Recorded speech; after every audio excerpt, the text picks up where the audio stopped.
Zakira Bhika, and you with us in the lab, empowering, inspiring, and informing our viewers. Body image. These two words have recently become a commonplace in the media, whether they are used positively or negatively.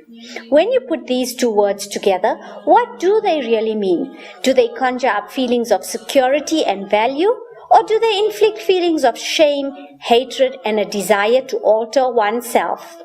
With us today in studio is Fatima Kharbai, a personal trainer, body transformation coach, and fitness enthusiast. Assalamu alaikum. Thank you so much for joining us, Fatima. Alaikum salam. It's a pleasure being here. Great to have you. And Radhiyya Mohamed, a mom of one, interior designer and entrepreneur. Jazakallah so much for your presence. Walaikum salam. Fatima, what does body image mean for a younger woman?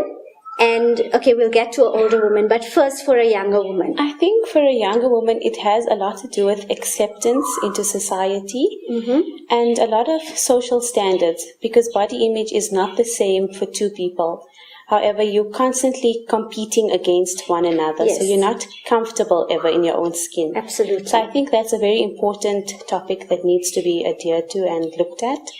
But body image on the whole should be what you are most comfortable in, and project that confidence through your body. Absolutely. Why I asked about an older woman, because usually older women, as you mature and get wiser, your body image doesn't seem so important, so you get more comfortable in your skin. So what do you? I think for older women, it also has to do again with their confidence, because after having probably children and going through life, you tend to forget about yourself, let yourself go. And I think it's very important that women start taking care of themselves and their body image.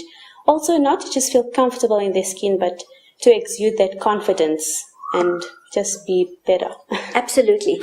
But with the times and in the environment we're living in, I find that a lot of the mature older women are competing actually with younger women. Why is that so? I think it has to do a lot with the fact that you don't want to age, but also your age is just a number, and you should just feel happy and content that you are not really aging, but you're getting there gracefully, and still take the time to look after yourself, and don't compete with younger generations, because also take into consideration their hormones and metabolism is not the same. Absolutely. So they need to just be content in where they are and work at their own goals. Great stuff. Radhiyya, with the rate of social media and that's that aspect in life and our society, environment, and community today, what are the negative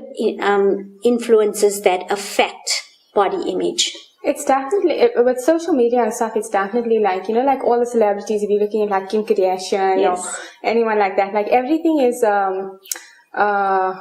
photoshopped. Yes. So like what people are trying to get to nowadays is definitely, I think, impossible. Unrealistic expectations. Absolutely. It's just not, I think that people should like concentrate on like being confident and like, I think if you have like confidence in yourself, and you shouldn't try to look like a portrait or like a celebrity, because at the end of the day that is something that's unrealistic. Absolutely. It's not something that you could, like, even if you strive to look like, you'd never be able to, because it's impossible goals. Absolutely. Fatima, obviously to become now body transformation coach or a personal trainer, something led you to go down that route. Tell us about your experience. It was about, I think, 5 years ago, and my grandmother gave me a birthday present, a trip to the dietitian. I was always overweight, and I wasn't always happy in the place that I was. So I went for my first appointment, and to be honest, I was hesitant because I had previously experimented with weight loss and it backfired. All right. So I went through with the dietitian appointments, and after my first month, I did see results. And I think that's what sort of kick-started it. Because I said, if I keep going and I kept my willpower strong, I would eventually achieve my goals. And it was about 2 years into my own journey that I decided, no, I'm going to pursue a career in the fitness industry. And through my own experience, help others because I've loved it. And I can relate to you if you're feeling down or, just tired of giving up, or tired of trying, and you just want to give up. You need someone that can relate to you. It's not to say that like a thin person will not be able to help you, but at the same time, if you've been through the same thing, you can sort of counsel your client through it. Absolutely. And I think through that, I've just kept my motivation up by also using my clients as my own motivation, because you can't have an unfit trainer. It doesn't go. So I think that's what kept me going. And the best thing that I learned through my own experience was to keep your willpower strong. If you exercise that and you keep your mind strong, you can achieve absolutely anything. And through my own experience over the years, I have lost till date about 57 kilos. Wow. And I've just maintained it. And when I say maintain, it's not starving yourself. Please don't ever starve yourself. Yes. It's more of leading a healthy lifestyle, because at the end of the day, it is a lifestyle change and it's no quick fix. So through my own experience, I can say that just decide to make it a lifestyle and keep your willpower strong. That's that's what helps. That's awesome. And you have one super grandma. Thanks. I know, that was the best birthday present ever. Okay, Radhiyya, obviously you're sitting here in studio today. You must also have a personal experience. Can you tell us about it? From when I was young, from like 16, I used to always be into exercising. But I never used to really eat healthy. The time when I had my first child, in my pregnancy, I kind of ate whatever I want, did what I want. But I said straight after I had my child, I'm going on a strict diet, and I'm gonna like get back into shape. But the problem was that when I did go on my diet, I did like a very extreme diet, and I lost everything. I actually lost more than what I was. You needed to, yes. Yeah, and but the thing was that what I realized is the diet that I went on was very unhealthy. So to maintain it was definitely like a problem. Okay. So the thing is, like, that's what I realized when I got Fatima like helping me train, because I started making excuses for myself to go to the gym. I'll be like, no, I'm too tired, or I don't have the time. Yes. So now Fatima coming to my house every day like makes me like I have to do my workout. I have to get it done. Yes. And she like also in this like year that I have been training with her, she's become like one of my close friends and definitely a therapist. So every time we do our training, I get like a therapy session one time. Wow. Super. So it's definitely she's definitely helped me a lot to like achieve a goal.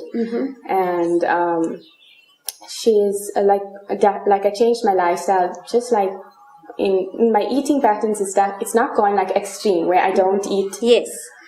Where I don't eat what I want at all. So I still do have my chocolates because I love chocolates. Yes. So I still have my chocolate like once a week, but I won't have it every day. Excessively, yes. So everything in moderation. I agree with Fatima. You obviously now you're working with a whole lot of clients and you're working in a specific community. Do you find that community to community the women differ? So like in our community, would you say that they're more obsessive or compulsive compared to other, or is it just women across the board? It is women across the board, but in our local community, it's very competitive. Yes. And I think that's just a natural instinct of women. Like if you're doing something, I have to do it better. Yes. But what we don't understand is that every two bodies are not the same. So what I do and what Radhiyya does will not necessarily work the same for both of us. Yes. So in that way, every community, the women in general are very competitive and very, they just want to challenge themselves to better themselves. Yes. And some take it to an extreme, which is very unhealthy. So like you said, moderation is key. Yes. So a cheat day here and there will definitely keep you sane. Absolutely. And you need to encourage that within the communities. And I think that's what I'm trying to encourage. Well, good luck with that. Radhiyya, How would you look for positive influences? We spoke about the negative image, the negative influences on body image. How would you start to look for positive, or what would you advocate that is a positive influence for a body image? Okay, I think that you have to, your mindset has to change. Yes. You have to think positively. If you keep try to keep negative people that put you down, or people that like especially bullying and stuff like that. If you have friends or any people that put you down, try to distance yourself away from them, or try to push them out of your life. I feel that that's the biggest thing. If you have a lot of motivation from your family and from your friends, and if you have that support from people, that's like a big thing. A plus, absolutely. Yes, definitely to start off. But if you feel like if your mindset is not in a bad space, yes, you're in a bad space. Yes. If you're in a bad space, get the therapy, get the help, because the thing is, the main thing is to first look after yourself and to have self-love. Yes. So if you do have that, then you'll definitely achieve what you need to. And the thing is, I also realized if you have any stress, or if you some people when they eat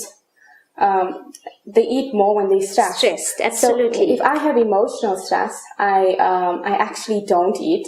But if I have work stress, I eat a lot. But what I realized with my training and with my working out, it definitely helps. With your stress level. Definitely. And it's a much more healthier, this thing. So it's just your mindset. Okay. You change your mindset, you're going to achieve your goals. Definitely. Slumming Slumway. If you want to lose that abdominal fat and get rid of that stomach rolls, then we have the waist trainer for you. It produces high compression in the abdomen and waist, increasing sweating. It also helps you correct posture, flatten your abdomen, firms the tummy and love handles, and molds your figure. We courier throughout South Africa. Call 079 218 7860 to get your waist trainer now. Fatima, do you need to seek professional help to get yourself? Okay, physical, you said now you do the workout physically and whatever. Do you need professional help like a counselor or therapist to get your mindset into working with your body? I definitely think so. Especially with young girls, we have a lot of sort of demons in your mind of what you need to be, and what you keep telling yourself that I need to be this to be accepted into society, or I need to do this in order to meet the social standards. And that can really damage a person mentally and emotionally. So you definitely need to seek counseling in order to get your mindset right. And once that's fine and correct, you can focus on your physical being. Because your mind is your greatest weapon. So you need to keep that in check, and you need to make sure your mind is always healthy and your emotional state is healthy in order to achieve your physical results. Goals. Definitely. Radhiyya,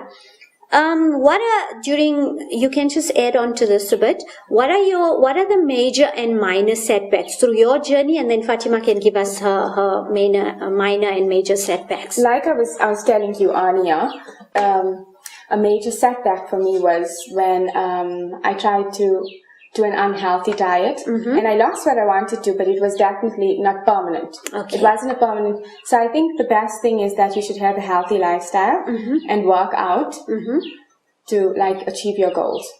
Okay. And Fatima, major and minor setbacks. I think minor setbacks in our community, especially social gatherings, because there's always a temptation to try something, or there's always someone telling you, oh, just have a teaspoon, it's not going to hurt you. But what you don't understand is a person on a goal, that teaspoon to them is going to lead into an entire dessert. So I think it is a setback, and like I said earlier, willpower is what's going to keep you through it. And looking at major setbacks, bullying, I find a lot in the community, and that does set you back because, like I said, it affects your mental state. And that affects everything. So that's one of the biggest setbacks I would look at, is your mental state and the reason behind that would be self-doubt, lack of motivation, and some just get tired of the process and then just give up. So keep the willpower strong to combat the negative and the setbacks. Radhiyya, final words to the camera, please. What do you want to say to women out there that's on a goal or on a mission? If you have a goal, don't give up. Even if it's something where, especially if you're trying to lose weight and if you see on the scale it doesn't show the amount that you wanted to lose, don't give up. Continue going until you get to your goal. Thank you so much. Fatima, your final words. What I would like to convey to the woman out there is always remember that your worth is not measured by your circumference of your waistline. In fact, it's measured by the depth of your personality, and remember that, and keep your willpower strong and keep your mind strong throughout any challenge, and you will definitely see results. There we have it. Thank you so much, ladies. It was absolutely a pleasure to have you in studio. It was lovely being here. Thank you so much. Well then, that's it for today. I leave you with something this powerful. Make it your goal to fall in love with everything that you are. Catch us next week for another great episode.